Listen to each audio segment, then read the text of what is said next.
Hello everybody and welcome to another episode of Wine Library TV. I'm your host, Gary Vaynerchuk. And as you can tell, I have a wonderful guest today. Walter Raymond of Raymond Wines, legendary winery in Napa Valley. And I'm really excited to try the vintages. I haven't had any of these. Some of these wines, especially the Reserve Cab, especially going back to 97, was really one of the early wines that we ever sold 500 cases of in a vintage, so it's really kind of got a soft spot in my own heart. I don't even know if you know that, but it's an exciting opportunity to have Walter here, and I want to thank you for coming on. It's great to be here, Gary. Appreciate it. Yeah. Why don't you let everybody know a little bit about Raymond? Quick little Raymond second. family history goes back into the 1800s, 1876. My great-grandfather was Jacob Beringer, one of the founders of Beringer. And with his brother Frederick, and they were very successful in the Napa Valley, and they were one of the few wineries that's allowed to operate through Prohibition, made medicinal and sacramental wines. Is that right? Yes. Wow. And there was a little bit of bootlegging that went on also during that period of time. Of course, that kind of destroyed the wine industry. It was very successful before Prohibition and became internationally recognized in the Napa Valley in Europe and around the world. But that went out of existence and never really recovered until... What was the name of that? Prohibition period. Yeah, the name of the wine at that time was... Beringer. Beringer. Beringer wines. And interesting. Yeah, they had settled in New York and did some brewing back here, made beer, and before they came to California. So they had some connections back here. So they're one of the first wineries that shipped wine to the East Coast, introduced California wines to this region. Nice. And but that went out of existence with Prohibition. They did make medicinal sacramental wines, so they're one of just a handful of wineries in the Napa Valley or California that was allowed to do that. Nestle came into the valley in 1970 and purchased Beringer from our family. My brother and myself sat down with our parents and decided that we wanted to get back into the wine business under the name Raymond, and we bought some property just south of St. Helena between St. Helena and Rutherford, and been developing that over the years. And the first vintage was? 1974, which wasn't a bad year to start for red wines. Year. So. And what did you make that year? Do you remember? We made 3,000 cases. Cabernet Sauvignon. In those days, we wanted to be a little bit of everything to everybody. We made some Napa Gamay, some Zinfandel.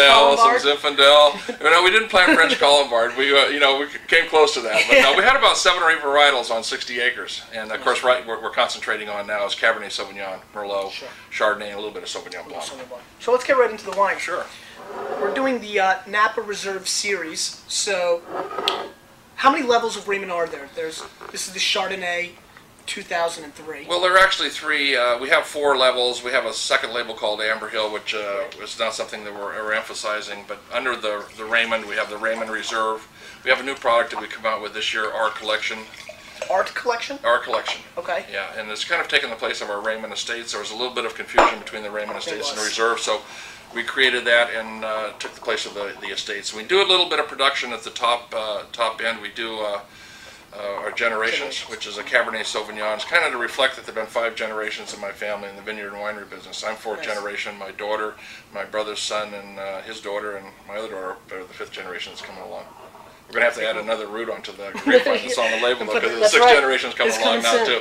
Yeah. Good, let's try this. So this is the 03, right, Reserve Chard? Yes, 03. We're getting towards the end of this vintage here, so there's a little bit still available. 04 will be coming out. But what we do, we have a vineyard in the southern end of the Napa Valley in Jameson Canyon. And so most of our grapes are coming for our Chardonnay now. You'll notice no spit bucket for this episode, mainly because I had a feeling these wines were going to be really great. I've always found Raymond to be a price category leader. Going back to that 97 Reserve Cab, we just sold boatloads because it was, I think it might even, we were discounting them to get upset, $120 a bottle, and it just sold and sold and sold. And again, suggested retail on this is just suggested retail. I mean, that's in the mid-teens. Yeah, I mean, obviously we're probably a little bit lower than that. So this is just a very creamy, oaky Chardonnay that's not too oaked, which tends to be sometimes an issue. Well, we're trying to emphasize the fruit. Yeah, the oak is supposed to be a component of it, but it's not the main feature you're going to sense in there. We do no malolactic fermentation on this wine either. It's basically really great golden color, just a great color for the white wine. Great finish too. This is a nice wine, especially as the weather is getting warmer and nice port Chardonnay. Yeah, yes. No, this will hold up. Yeah, this will. This is nice stuff. Great. Good. Let's move on to the Merlot. Sure. This is the 2002 Reserve Merlot, Napa Reserve Merlot. Tell us a little bit about this. Most of the grapes for our reserves come from the Rutherford, St. Helena sub-appellations. We're kind of about 2/3 of the way up the valley from Napa. It's kind of the heart of the red wine growing region in the Napa Valley. And our winery is located in the Rutherford appellation, just off of the Highway 29 on Zinfandel Lane, northern edge of the Rutherford appellation. And we have vineyards both in the Napa Valley appellation in general, but we also have vineyards in the Rutherford and a vineyard in the St. Helena appellation. We have about 300 acres in the Napa Valley of our own. In addition to that, we have about 25 growers that deliver fruit to us. Most of those are Cabernet growers, Merlot growers. Yeah, I wish we had more. Little did we know what the price was going to be when we bought the acreage. When we first developed the property, there was $3,500 an acre. So, you know, and looking back, and you thought the stock market was good. Yeah, it's crazy. Yeah, the neighbor's property just sold. It was 60 acres of Cabernet Sauvignon that has to be replanted. It's in a replanting phase, and there's an old house on it that basically would be torn down and redone. That was for $15 million, so that's $280,000 an acre. For basically acres that have to be replanted? Replanted, actually. So let's get to this Merlot. Yes. It's got a little bit of a, on the nose, it's got a little bit of a vegetal kind of aspect to it, but it seems like that will blow over in a little bit. Just a tad of green, but grapefruit as well. Here we're fermenting this wine too, is we don't allow it to go to dryness. We're always constantly smelling and tasting it, trying to make sure that we get soft tannins.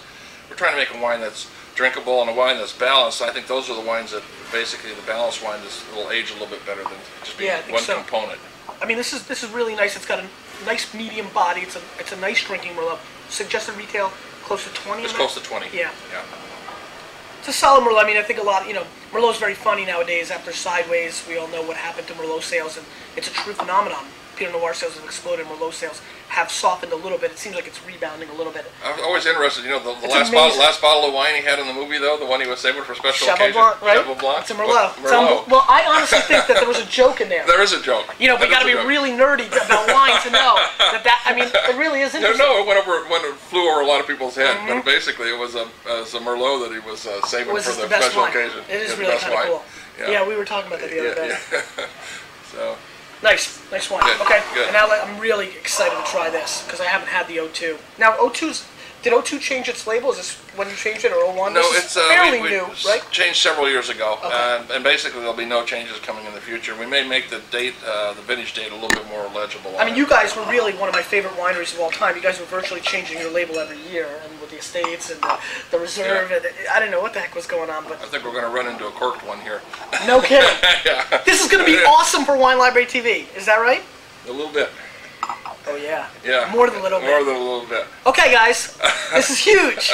Our first corked wine, and let's talk about corked wine while we're here for a quick second. If you want to know how to spot a corked wine, I think usually the best way, for me at least, is you can get a real sense of like paper, like wet paper. Well, it's for wet me, paper. that's what I get. It's a musty, damp cellar, and basically TCA, which develops in the wine, will develop. If you've always bundled up some newspapers and throw them in your basement, and they get damp, that's exactly they'll develop what it is. TCA. If you ever had a rabbit growing up, and you know how the paper gets after the rabbit pees on it, that's exactly kind of take out the pee smell, and it's that wet newspaper kind of smell. Yeah, the mold, that's damp, ironic. Damp cellar smell. Well, personally, I think this is a great way to end this. A corked wine.